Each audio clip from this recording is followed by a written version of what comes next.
What's up, you guys? Adam here with Anabolic Climbing, and today it's finally time to talk about the internet's favorite compound, trenbolone.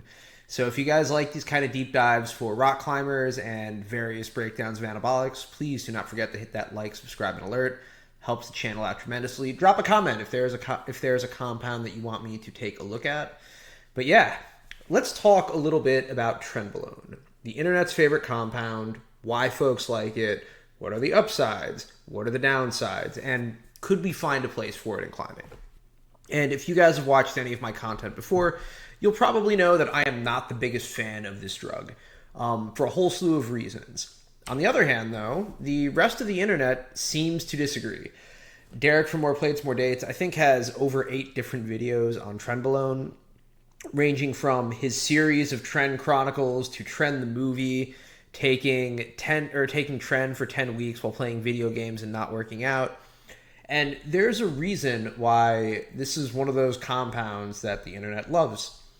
A, because it's incredibly effective and isn't just almost unparalleled as it relates to recomping.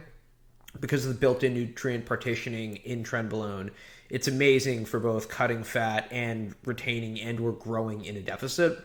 But the neurotoxicity and a lot of the side effects on trenbolone are pretty legendary. Hence the axe murderer meme a little bit further down. So let's talk about what we're going to talk about when we're discussing Tren today. We're going to go over the nutrient partitioning, the glucocorticoid activation, the unique impact on tendons, the cosmetic look that really tends to push people toward taking Tren in the first place, the ability to drive aggression, and obviously neurotoxicity and other side effects. At the tail end, I'm going to give some of what I would consider ideal dosing protocols for Tren as a rock climber, but I'm also going to get into why I don't like taking Tren in the first place. But first off, let's talk about nutrient partitioning. So in general, one of the things that makes Tren a standout compound is it tends to partition and improve the ability of muscles to absorb and utilize protein and actually decrease fat-free mass in a way that most other steroids can't. The majority of steroids are great for building muscle, but very rarely will they give you the recomp effect that trenbolone seems to deliver. And while it doesn't seem to create any cardiac or adverse cardiac issues in cattle, even though cattle can apparently tolerate up to 2 grams of Tren per day, you are not a cow. And if you tried to take 2 milligrams per kilogram of Tren a day, you would have a tremendously bad time. Although you'd probably look amazing.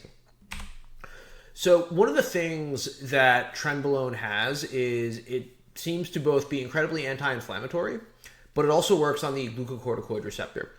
So it was wild to me to find out that it was a better anti-inflammatory than prednisone or hydrocortisone. But in addition to that, one of the things that it can do, not just working on the glucocorticoid receptor, but I believe it also has some glucagon activation as well. And that's one of the things that helps with its nutrient partitioning. And this, along with retatrutide, is one of the things that allows folks to sort of recomp a little bit in a severe deficit. But, you know, we all know how to build muscle. We know that we could obviously pump up the androgen amounts and get super friggin' jacked. What does this do to our tendons? And I want to actually admit that even though I did speak to Dr. Kurt Havens about this, I haven't been able to confirm any of this in the literature. Usually, whenever I talk to or hear something from my favorite influencer, I usually try to fact check it. And I was not able to do this, so I'm going to have to take Kurt at his word here.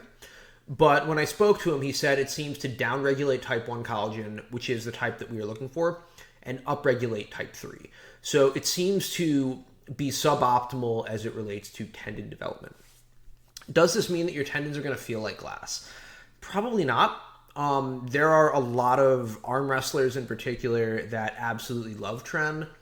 God, Banana Fingers. I'm trying to remember his name off the top of my head. Oh God, I think he was Ukrainian. This is going to kill me. I'll come back to it later. It's going to come back. But yeah, one of the original mass monsters of arm wrestling Not the Georgian Hulk, not Levon Saganashvili. It was the guy before him. I'll remember it later. Was notorious for banging growth hormone and tren and just getting otherworldly. But yeah, I don't think it's going to rip your tendons apart, but I don't think it's optimal for tendon development, therefore making it less than optimal for rock climbing. But you don't care about that. You care about the cosmetic effects. You're trying to get dry. You're trying to get vascular AF. You're trying to get those traps and those delts to really just absolutely pop on tren. Derek from More Plates, More Dates famously suspected that Hugh Jackman was trening his face off for the Wolverine franchise, and it's, I'm going to take him at his word for it. But this is kind of the look that you would expect to see from tren. Really, because it's highly androgenic, you would see more expression in the shoulders and the traps. And it does seem to, anecdotally, according to the bodybuilders, give you more of a mature muscle look than you might inherently be able to develop on test alone early in your anabolic journeys. But let's talk a little bit about driving aggression. The mental side effects on tren are pretty noteworthy, and it seems to be an incredibly sympathetic compound. So think more fight or flight. A lot of the folks that have taken tren talk about feeling a little bit more like a dick, being a little bit more vigilant, being more short-tempered. And as it relates to the neurotoxicity, when they interviewed, I think, a few hundred people on trenbolone, a high percentage of them expressed that they were way more likely to be verbally aggressive. And even though it did not translate to psychological distress or physical aggression or anger or hostility, it's very common for folks to experience feelings of paranoia, aka your girlfriend's cheating on you, you think that everybody hates you. Additionally, night sweats. It is not uncommon to wake up covered in sweat in your bed and feeling like you are trying to sleep in a swamp. Part of this is, again, because of the sympathetic drive. Additionally, seems to enlarge the amygdala because it's incredibly progestogenic. These sexual side effects are wild. I have never taken tren, but a lot of users have reported changing sexual preferences, whether you're suddenly into thicker ladies, maybe you go a little bit more bi, maybe you're more into like pre-op or post-op. And look, man, we don't kink shame here around these parts, but like there have also been times where on 19 Nors, either trenbolone or Deca, where the type of porn that you were into just becomes more and more deviant, and it becomes harder and harder to connect with your partner. Or just being psychotically horny, which, if you and your partner are into it, like, God bless. But as a gentleman that's over 40, I'm not trying to do that to my marriage. In addition, really hard to sleep, insomnia is an issue. Folks could try to take GABA to alleviate some of those symptoms.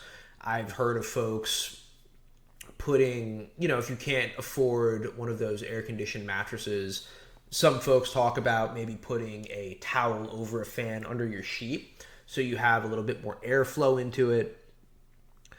But yeah, none of that is going to really alleviate some of the paranoia and the vigilance that comes from it. I have heard of a cohort of bodybuilders starting to leverage SSRIs like fluvoxamine to try to limit some of the impacts on the mental degradation from the tren. But this is an extremely neurotoxic compound. There was one study, I believe, where they gave cattle tren, and folks that drank the water with the cow runoff had a lower IQ by about 10 points. So I'm going to try to put the link to that study in the description below. But all of that to say, this is one of those things that will take a mental toll on you that you might not realize you're experiencing even after you get rid of the compound. And if you can afford some brain cells to lose and you are dead set on trying this compound, God bless. But like, realistically speaking, this is a cosmetic choice for the most part, right? We are not rated on our physiques. There are other compounds that can drive force more acutely, that are more tendon protective. We could easily stretch out our cut so that we can still hold on to some of these to some of this muscle and a deep calorie deficit.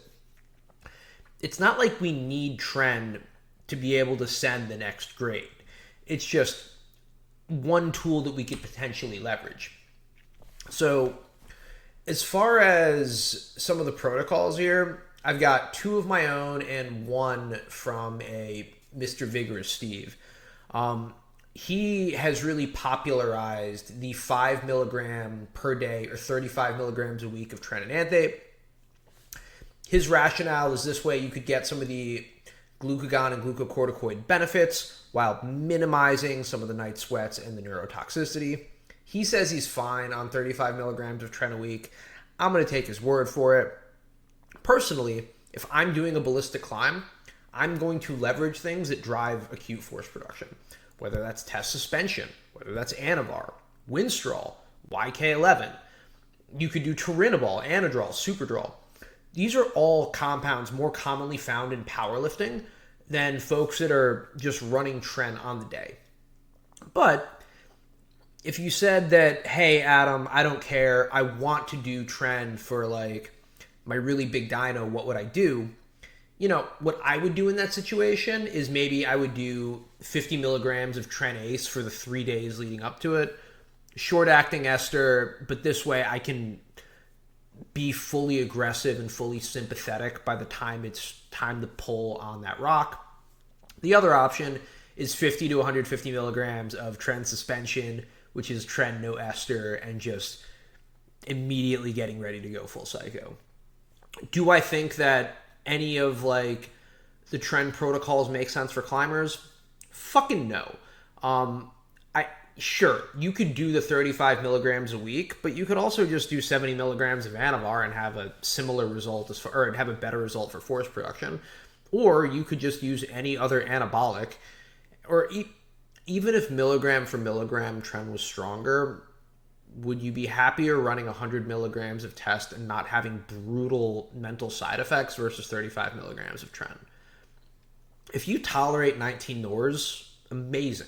Maybe that's a thing that you'd consider doing. I just think for the vast majority of rock climbers and people in general, the neurotoxicity from the 19 NORs do not justify their use.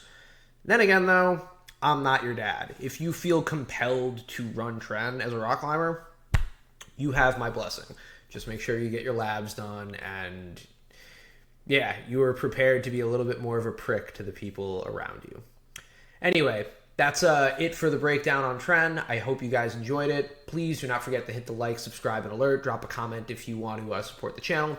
But yeah, as always, I'm Adam with Anabolic Climbing, wishing you guys good luck and happy sending. I can't wait to see you in the next one. Cheers.